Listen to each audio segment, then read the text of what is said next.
Hello बच्चों, स्वागत है आपका अपने YouTube channel SK Srivastava study channel पर। आज के इस वीडियो में लेसन फर्स्ट क्लास 12 रसायन विज्ञान का लेकर के आए हैं। अगर आप लोग चैनल पर नए आए हो तो चैनल को सब्सक्राइब कीजिए, लाइक कीजिए और सपोर्ट कीजिए।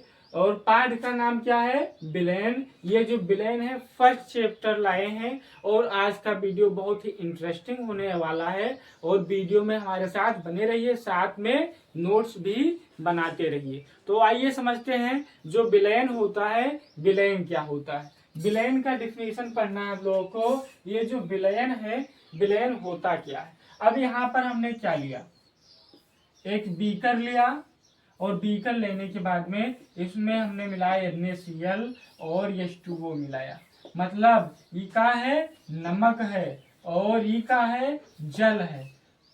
आप लोगों ने देखा होगा जब अपने घर में आप लोग नमक को और जल को मतलब पानी को मिलाते हैं तो क्या होता है, समान रूप से क्या हो जाता है, मिल जाता है। मतलब जब हमने नमक और पानी लिया तो लेने के बाद में वो समान रूप से क्या हो गया, मिल गया। तो समान रूप से मिलना क्या कहलाता है, कहा जाता है उसको समांगी मिश्रण कहा जाता है। क्या कहा जाता है? समांगी मिश्रण। उसी को हम क्या कहेंगे, विलयन कहेंगे। मतलब नमक लिया और पानी लिया, दोनों को घोल दिया और मिल गया तो वही का कहा जाता है, विलयन कहा जाता है। विलयन का डिफिनेशन आप लोगों को पता चला होगा। कैसे लिखना है, मतलब दो या दो से अधिक द्वि मिल सकते हैं और द्वि से अधिक जो है पदार्थ को डाल सकते हो आप लोग, और डालो तो समान रूप से क्या हो जाए, वो मिल जाए। दो या दो से अधिक पदार्थ का कौन सा मिश्रण, समांगी मिश्रण क्या कहलाता है, विलयन कहलाता है।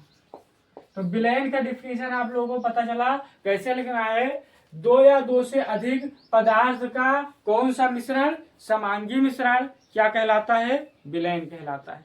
फिर उसके बाद में नेक्स्ट पॉइंट में आप लोगों को पढ़ना है क्या, विलायक। मतलब विलेय पढ़ लीजिए सबसे पहले, फिर उसके बाद में विलायक चलते हैं, पढ़ते हैं। विलेय पढ़ना है तो ये जो विलेय है, विलेय क्या होता है यहाँ पर समझिए। सबसे कम मात्रा, मतलब हमने लिया था जल और नमक लिया था तो सबसे ज्यादा मात्रा किसका था, मतलब पानी ज्यादा था, नमक की मात्रा क्या थी, कम थी। तो सबसे कम मात्रा किसका है, नमक का। तो यही क्या हो जाएगा, आपका विलेय हो जाएगा। का इसका डिफिनीशन विलेय का काल हो गए, ये प्राप्त का हुआ था विलयन में जे मात्रा का हुए कम हुए तो वही का कहा जाता है, विलेय कहा जाता है। तो विलेय का डिफिनेशन आप लोगों को पता चला। क्या बताना है कि विलयन में जे के मात्रा का हुए कम हुए तो वह का कहा जी, विलेय कहा जी। जैसे उदाहरण में लिख देना, नमक और चीनी, मतलब ये क्या हो जाएंगे, विलेय हो जाएंगे। तो विलेय का डिफिनेशन आप लोगों को पता चला। आगे इसमें दिया हुआ है, आप लोग जो है इसका डिफिनेशन भी लिख सकते हैं। कैसे लिखना है, विलयन में जिसकी मात्रा क्या हो, कम होती है उसे क्या कहते हैं, विलेय कहते हैं। मतलब नमक की मात्रा कम थी तो नमक क्या हो जाएगा, विलेय हो जाएगा। फिर नेक्स्ट पॉइंट में आप लोग हेडिंग डाल दीजिए क्या, विलायक। क्या हेडिंग डालना है, विलायक। तो विलायक पढ़ लीजिए क्या होता है। अब ये देखिए हमने क्या लिया था, NaCl लिया था और H2O लिया था। तो NaCl H2O लेने के बाद में ये बताइए इसमें सबसे ज्यादा मात्रा किसकी है, नमक की है या जल की है। तो सबसे ज्यादा मात्रा पानी की होती है, आप लोग भी जानते हैं। तो ये प्राप्त क्या हुआ था, विलयन। और विलयन में सबसे ज्यादा मात्रा जिसका होता है उसी को हम लोग क्या कहते हैं, विलायक कहते हैं। क्या कहते हैं, विलायक। तो विलायक का डेफिनेशन आप लोगों को पता चला होगा। कैसे लिखना है कि विलयन में जिसकी मात्रा क्या हो, अधिक हो तो उसे क्या कहते हैं, विलायक कहते हैं। जैसे उदाहरण में हमने क्या लिया था, यहाँ पर NaCl और H2O लिया था तो सबसे ज्यादा मात्रा क्या कह रहा, पानी के तो पानी ज्यादा रहा तो वो क्या हो जाएगा, विलायक। और सबसे कम मात्रा क्या रहा, नमक, तो नमक कम था तो वो क्या हो जाएगा, विलेय। तो आई होप कि आप लोगों को विलेय और विलायक का डेफिनेशन समझ में आया होगा। कैसे बताना है कि विलयन में अगर जिसकी मात्रा अधिक हो तो उसे विलायक, और अगर विलयन में जिसकी मात्रा कम हो तो उसे क्या कहते हैं, विलेय कहते हैं। तो आई होप कि आप लोगों को विलेय और विलायक का डेफिनेशन समझ में आ गया होगा। तो आइए बच्चों आगे बढ़ते हैं। उसके बाद में हेडिंग क्या डालना है आप लोगों को, तनु विलयन हेडिंग डाल दीजिए। क्या डालना है, तनु विलयन। तनु विलयन का डेफिनेशन कैसे लिखना है, ये देखिए यहाँ पर हमने बीकर लिया, क्या लिया, बीकर। और बीकर लेने के बाद में इसका डेफिनेशन हम लोग पढ़ते हैं कि विलेय की मात्रा का हो, मतलब यहाँ पर क्या लिया था, विलेय NaCl, और विलायक क्या हुआ, H2O। तो इसमें विलेय की मात्रा अगर का हुए, कम होए, और विलेय की और विलायक की मात्रा का अधिक, तो उसी को हम लोग क्या कहते हैं, तनु विलयन कहते हैं। क्या कहेंगे, तनु विलयन, तनु विलयन। तो तनु विलयन का डिफिनीशन दोबारा समझिए कैसे लिखना है कि ऐसा विलयन, ये प्राप्त क्या हुआ था, विलयन जैसे नमक और जल को हमने मिला दिया, और मिलाने के बाद में क्या बन गया, विलयन बन गया। तो विलयन में अगर विलेय की मात्रा कम और विलायक की मात्रा अधिक हो तो उसे क्या कहेंगे, तनु विलयन कहते हैं। तो तनु विलयन का डिफिनीशन आप लोगों को समझ में आया होगा। कैसे बताना है कि विलयन में यदि का हुए विलेय, विलेय की मात्रा कम और विलायक की मात्रा अधिक हो तो उसे क्या कहते हैं, तनु विलयन कहते हैं। तनु विलयन का डिफिनीशन भी लिख लीजिए। कैसे लिखना है, ऐसा विलयन जिसमें विलेय की मात्रा का, विलेय कम विलायक अधिक, तो उसी को क्या कहेंगे, तनु विलयन कहते हैं। फिर नेक्स्ट पॉइंट में आप लोग हेडिंग डाल दीजिए सांद्र विलयन। क्या डालना है, सांद्र विलयन, हेडिंग डाल दीजिए सांद्र विलयन। अब पढ़ते हैं ये जो सांद्र विलयन होता है, सांद्र विलयन क्या होता है। ये देखिए यहाँ पर ऐसा विलयन मतलब नमक को और जल को मिलाया गया तो ये समान रूप से मिल गए तो यही क्या हो गया, विलयन। क्या हो गया, विलयन। तो इसका डिफिनीशन कैसे लिखना है, ऐसा विलयन जिसमें क्या बताया गया, विलायक की मात्रा कम, मतलब जो पनिया होता है ना, अगर विलायक की मात्रा कम हो और किसकी मात्रा, विलेय की मात्रा अधिक हो, क्या हो, अधिक हो, तो उसी को हम लोग क्या कहेंगे, सांद्र विलयन कहते हैं। सांद्र विलयन का डिफिनीशन आप लोगों को पता चला होगा। कैसे लिखना है, ऐसा विलयन जिसमें विलेय की मात्रा अधिक और विलायक की मात्रा कम, मतलब नमक की मात्रा का रहे अधिक रहे और जो पानी है पानी की मात्रा कम हुए, तो वही का कहा जाता है, सांद्र विलयन। सांद्र विलयन का आप लोग डिफिनीशन भी लिख लीजिए। कैसे लिखना है, ऐसा विलयन जिसमें विलायक की मात्रा का हो, विलायक कम विलेय अधिक, तो उसे क्या कहेंगे, सांद्र विलयन कहते हैं। उसे क्या कहते हैं, सांद्र विलयन। आप लोग साथ में डिफिनीशन भी लिखते चलिए। फिर नेक्स्ट पॉइंट में आप लोगों को हेडिंग डालना है संतृप्त विलयन। ये जो संतृप्त विलयन है, संतृप्त विलयन क्या होता है, आइए समझते हैं।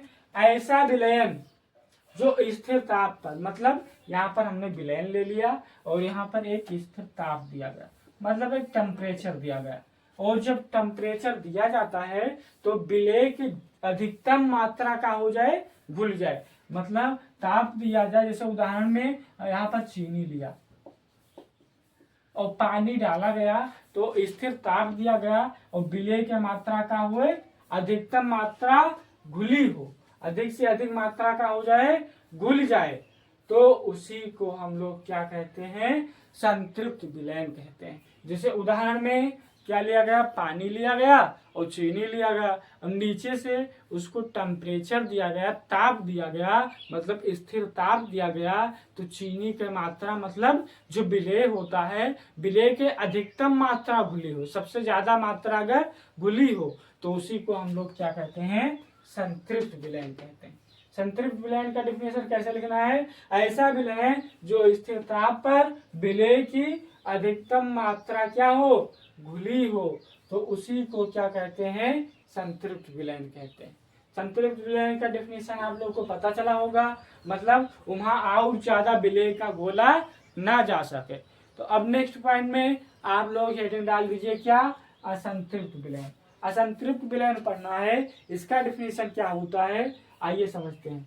ऐसा विलयन जो निश्चित ताप पर विलयन को क्या करने के लिए, संतृप्त करने के लिए आवश्यक मात्रा से अधिक पदार्थ की मात्रा यदि विलयन का हो, उपस्थित हो, तो उसे क्या कहते हैं, असंतृप्त विलयन। मतलब आवश्यक मात्रा से अधिक क्या मात्रा, पदार्थ की मात्रा यदि विलयन का रहे, उपस्थित रहे, तो उसे क्या कहेंगे, असंतृप्त विलयन कहते हैं। असंतृप्त विलयन का डेफिनेशन आप लोगों को समझ में आया होगा। हेडिंग डाल दीजिए क्या, विलेयता। हेडिंग डाल दीजिए, क्या डालना है, विलेयता। तो विलेयता का डिफिनेशन लिखना है, तो इसका डिफिनेशन आप लोगों को कैसे लिखना है, हेडिंग डालना है क्या, विलेयता। तो विलेयता जो है ये क्या होता है, मतलब जो कोई पदार्थ लिया गया, यहाँ पर कोई पदार्थ लिया गया और पदार्थ लेने के बाद में निश्चित ताप दिया गया और 100 ग्राम विलायक में अगर घुल जाए, कई ग्राम विलायक में, 100 ग्राम विलायक का मतलब जल हुआ, और जल में अगर घुल जाए तो उसी को क्या कहते हैं, विलेयता कहते हैं। विलेयता का डिफिनेशन आप लोगों को कैसे लिखना है, मतलब किसी पदार्थ की, ये पदार्थ लिया हमने और पदार्थ लेने के बाद में क्या किया गया, स्थिर ताप पर यानी कि निश्चित ताप पर 100 ग्राम ये क्या है, विलायक में यदि क्या हो जाए, घुल जाए, क्या हो जाए, घुल जाए, तो उसी को क्या कहते हैं, विलेयता कहते हैं। क्या कहते हैं, विलेयता कहते हैं। विलेयता का डिफिनेशन कैसे लिखना है, किसी पदार्थ की वह मात्रा जो स्थिर ताप पर 100 ग्राम, ये जल क्या हो गया, विलायक में अगर क्या हो जाए, घुल जाए, तो उसे क्या कहेंगे, विलेयता। जैसे उदाहरण के लिए हमने यहाँ पर जल लिया, 100 ग्राम लिया, और पदार्थ कोई, जैसे उदाहरण में हमने चीनी का टुकड़ा लिया, मतलब समझ लीजिए आप लोग, चीनी लिया और चीनी लेने के बाद में स्थिर ताप दिया और 100 ग्राम पानी में अगर घुल जाए तो उसे क्या कहेंगे, विलेयता कहेंगे। विलेयता का डेफिनेशन आप लोगों को समझ में आया होगा। कैसे बताना है, किसी पदार्थ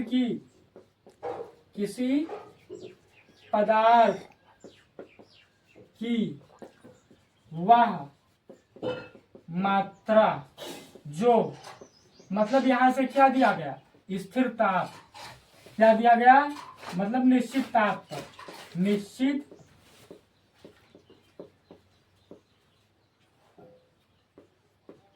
ताप पर कई ग्राम विलायक, 100 ग्राम विलायक में, 100 ग्राम विलायक में क्या हो जाए, घुल जाए, घुल जाए, तो उसे विलेयता कहते हैं, विलेयता कहते हैं। तो ये जो डेफिनेशन बताया विलेयता का डेफिनेशन आप लोग को समझ में आया होगा। कैसे बताना है, किसी पदार्थ की वह मात्रा जो निश्चित ताप पर 100 ग्राम विलायक में अगर घुल जाए तो उसी को क्या कहते हैं, विलेयता। आज का वीडियो बस यहीं तक। अगर आप लोग हमारे चैनल पर नए आए हो तो लाइक कीजिए, सब्सक्राइब कीजिए और कमेंट कीजिए।